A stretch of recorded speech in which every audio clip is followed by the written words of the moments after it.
Good morning, welcome to 73, vlog 73. It is Tuesday and I'm off to a shoot this afternoon, but I am just at the computer. I have some things to do this morning. I've got to send my waiting list open details. So my spring summer 2018 waiting list is opening tomorrow on my social media schedule. What I'm going to do is send it out to my email subscribers for the first 24 hours so that it's exclusively open to them first, so they can get on the waiting list first, which just means that it's going to be done by a first come first serve basis, so their names will be at the top of the list first and I can get in touch with them. They can choose their date and get in before everyone else. So things like weekend dates go really quickly, summer holiday dates go really quickly. So being at the top of the waiting list just means that they get the pick of the dates, basically. And it's just an easier way to do things. I know there are a lot of people that are maybe thinking about having a shoot in the summer or the spring, and they think that they kind of don't have to book until the weather gets better, and actually that's not how it works. It gets booked up about 4 months in advance in the summer. So having a waiting list is a good way to kind of gauge whether people are interested and to let people know how far in advance they need to book and start booking them in. I've got to do that. I have also just written a blog post about Remember Me shoots, because I have a new offer which is 20% off for any horse over the age of 25 or any horse that has a terminal illness or injury. They're really sad, the Remember Me shoots, but they are such an honour to do. Always very, very emotional. Usually great fun though. They're quite a celebration really, I guess, of that horse's life. So I have 20% off of those now for my ordinary prices. I used to do a fixed fee for a Remember Me shoot, but now I've kind of changed my pricing structure. I needed to change that as well. So 20% off of all of my prices. So yeah, I've got to put that out this morning. I've got to do the waiting list to my subscribers. I'm scheduling my waiting list post for tomorrow for the rest of my social media. And then I have a shoot at 2:30 this afternoon, about 10 minutes from my house, which is really nice.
It is Sunday today, so I haven't filmed since Tuesday. It's been a strange old week here. There's a lot going on at the house at the moment.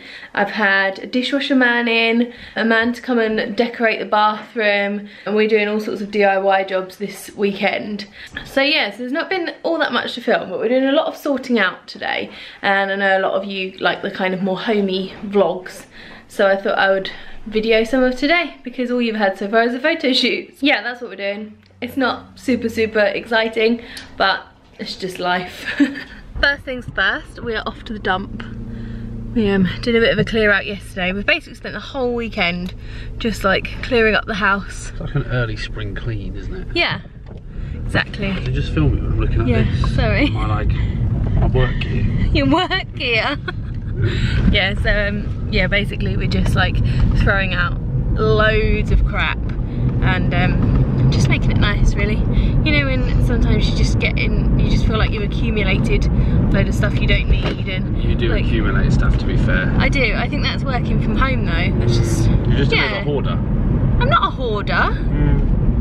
Of like boxes, and like Sam was going through, I've got like a little room upstairs that I keep all like my work stuff in. And he's going, what are these? I was like, envelopes for sending out orders. I need those. Just like accumulated a load of crap, and every cupboard has got like piles of stuff that we don't need in, so we're just having a good old clear out and making the house nice.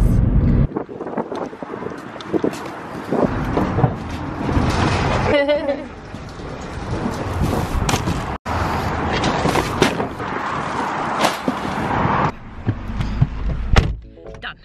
Yeah, it is. What, that box? Oh, look at the light leak. Right, back home. I'm just about to tackle my little cupboard that keeps kind of all my like order stuff in it. This is what we're dealing with.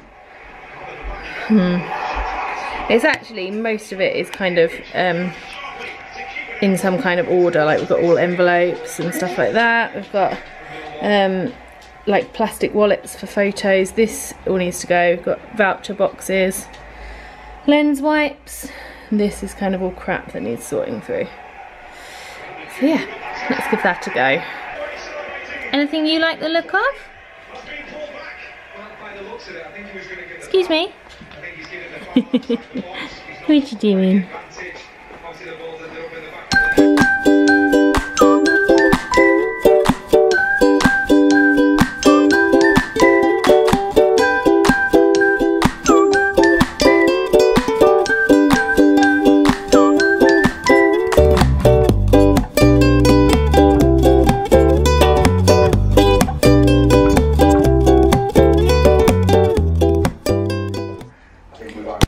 So far, this is my little box of like things for my orders. I've got envelopes, boxes, folders and stuff we want to keep. This is a lot more clear, so now we need to do these two drawers. Sam just said, all proud of himself, look and see how much stuff I've got out of this cupboard. So the cupboard's clear, but what are we doing with all this, Sam? Crap. All rubbish. All of this is rubbish? Acrylic. Oh my gosh, that has all come out of that cupboard there. This is what I said, you hoard stuff. Don't hoard it, this isn't just me. That's not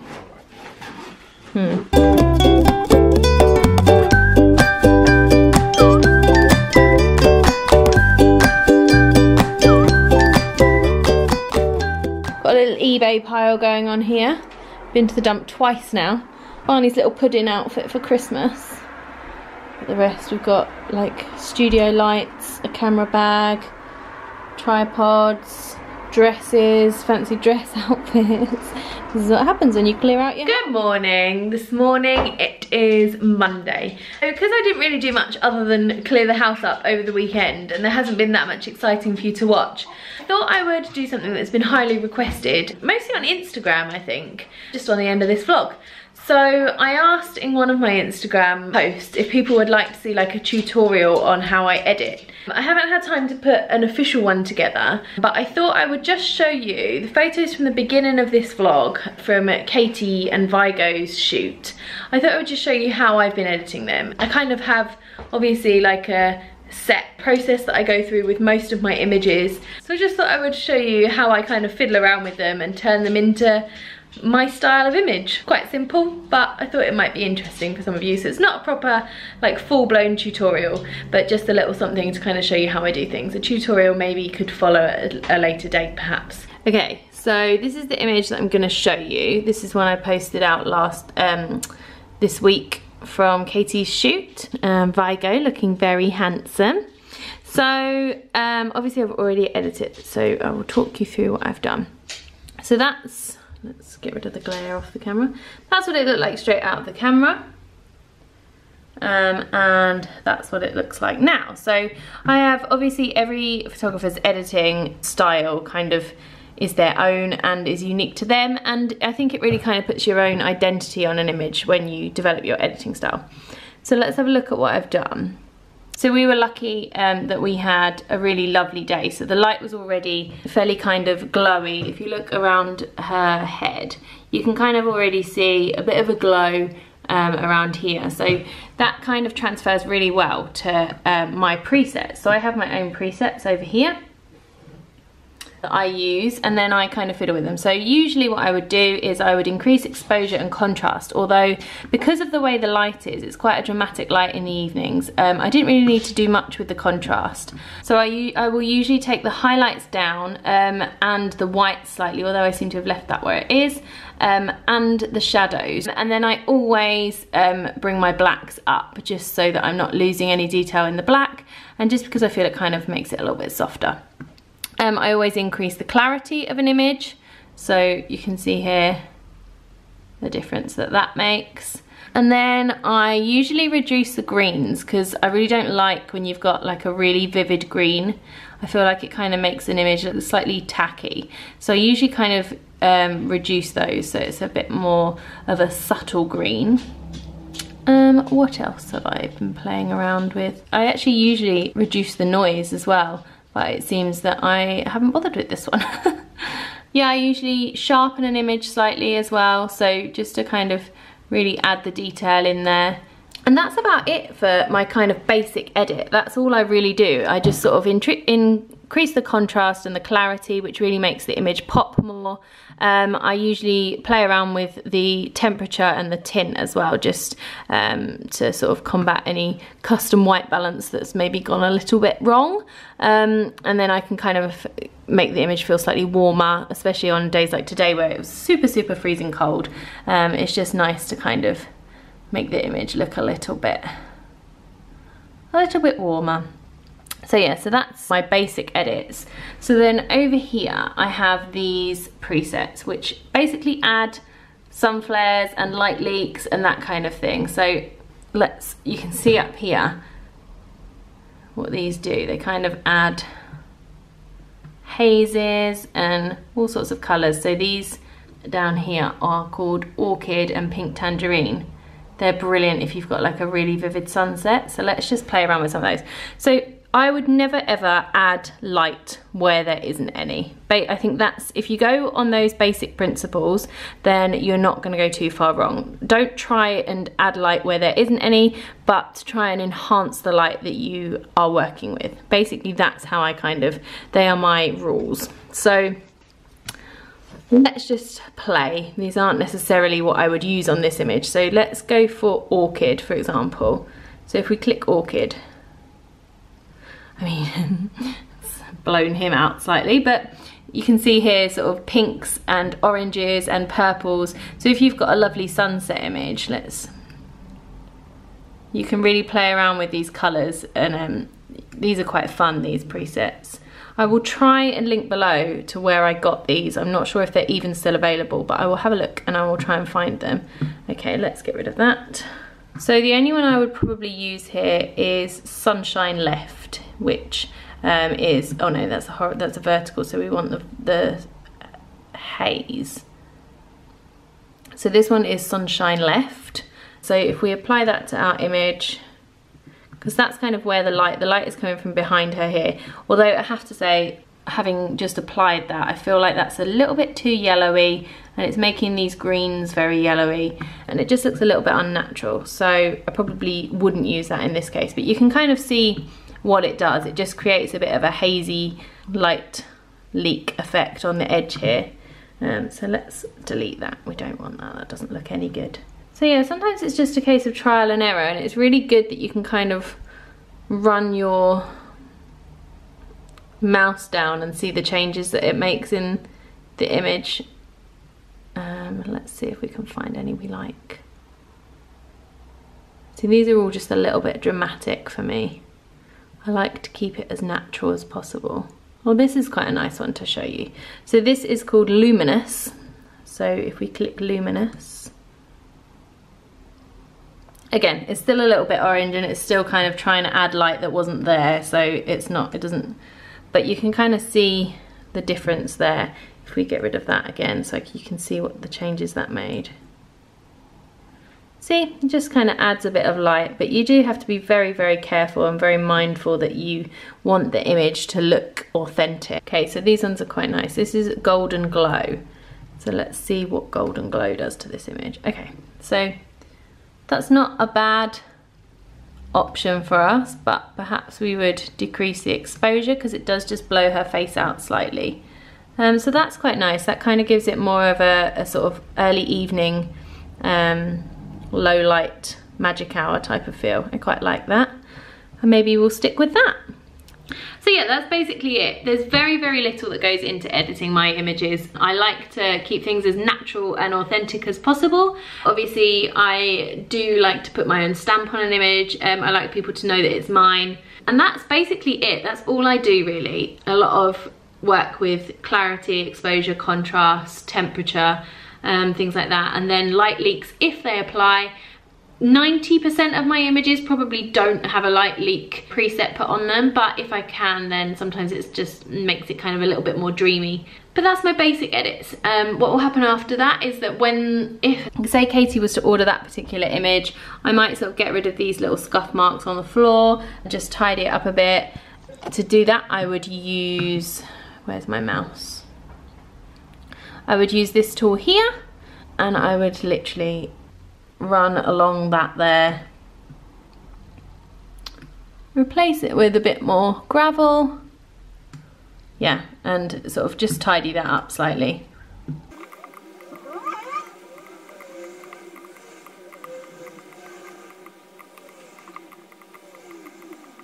So that would be my finished image. I probably would go in slightly more and just tidy it up slightly more along the floor, but that's just a quick example of what I might do. I just went in and tidied up a few little tram lines that he had from his clip on his neck and chest as well, so I'd go in a lot. Let's get rid of that, let's make the image larger. Yeah, so I would just go in a lot closer and tidy up all around his kind of neck and chest and make sure everything is all smooth and he looks all handsome and pretty. And yeah, I mean, I've not done that very well there, but you get the idea.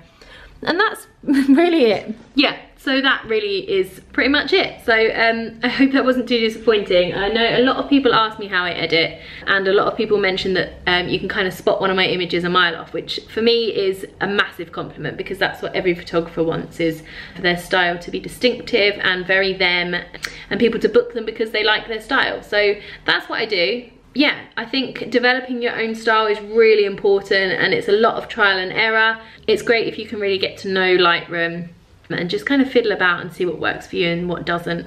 But keeping it as natural and authentic as possible, I think, is key and is really important to me anyway. I know a lot of people are incredible digital artists these days and can do some really, really amazing things on the computer to their images. That's not me. I love looking at it and I think it's incredible, and I totally respect that as a skill, but personally that's not what I do. This is what I do. It's very, very simple, very, very easy, and not really much to it, to be honest, and every image is different, which is important to remember. So take it image by image. I do have a preset. If it works, then great, but I usually click on it and then fiddle about with it depending on the image. Every lighting situation is different, and the weather is always different. So yeah, there's no kind of one size fits all, but it's just a case of getting to know the software, I think, and your style and what you want to achieve with the image. So anyway, that's rounded up to this week's vlog. So I hope that was kind of interesting for you. And like I said, I might think about doing a proper tutorial at some point in the future. But that was just a little bit extra on this vlog, seeing as it's been a quiet week. Yeah, so thanks so much for watching. Please like and subscribe and leave me a comment if you fancy a chat. I always love to hear from you. Otherwise, I will see you next week for another weekly vlog. Thanks, bye.